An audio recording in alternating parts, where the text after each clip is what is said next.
നമസ്കാരം. പശ്ചിമ ബംഗാളിൽ ബി.ജെ.പി 28 മുതൽ 35 സീറ്റുകൾ വരെ നേടുമെന്ന പ്രവചനവുമായി രംഗത്തെത്തിയിരിക്കുകയാണ് അസം നിയമസഭയുടെ ഡെപ്യൂട്ടി സ്പീക്കറായ നുമാൽ മോമിൻ. പശ്ചിമ ബംഗാൾ ലോക്സഭാ തെരഞ്ഞെടുപ്പിൽ ബി.ജെ.പി നേട്ടമുണ്ടാക്കുമെന്ന് തന്നെയാണ് രാഷ്ട്രീയ നിരീക്ഷകർ ഉൾപ്പെടെയുള്ളവർ നേരത്തെ പറഞ്ഞിട്ടുള്ളത്.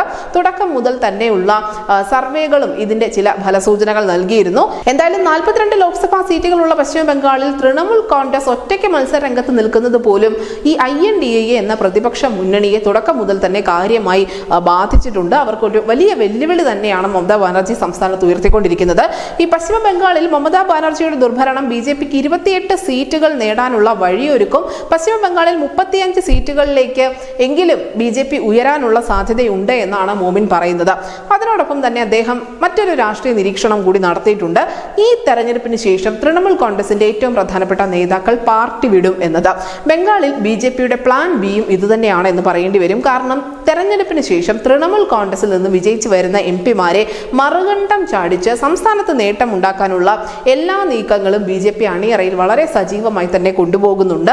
നമുക്കറിയാം, ഒന്നാമത്തെ പ്ലാൻ എന്ന് പറയുന്നത് പൗരത്വ നിയമ ഭേദഗതിയിലൂടെ സംസ്ഥാനത്ത് വോട്ടുറപ്പിക്കുക എന്നതായിരുന്നു. മധുവ രാജവൻഷി ബെൽറ്റ് പിടിക്കാൻ ബി.ജെ.പി സജീവ നീക്കങ്ങളാണ് സംസ്ഥാനത്ത് നടത്തിയിട്ടുണ്ടായിരുന്നത്.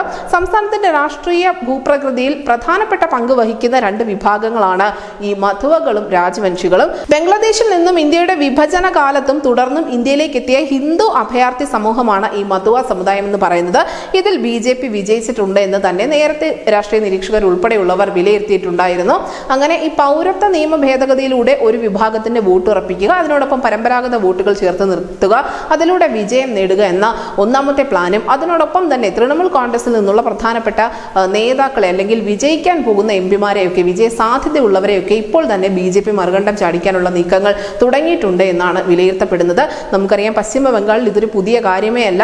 ഒരുപക്ഷെ കർണാടകത്തിൽ എങ്ങനെയാണോ നേതാക്കൾ കൂടുവിട്ട് കൂടുമാറുന്നത് അതേപോലെ തന്നെയാണ് പശ്ചിമ ബംഗാളിലും പലപ്പോഴും സംഭവിക്കാറുള്ളത്. അതുകൊണ്ട് തന്നെ തൃണമൂൽ കോൺഗ്രസിന്റെ പല നേതാക്കളും ബി.ജെ.പിക്ക് ഒപ്പം വരും എന്നുള്ള അഭ്യൂഹങ്ങൾ വളരെ ശക്തമാണ്. News desk India Malayalam.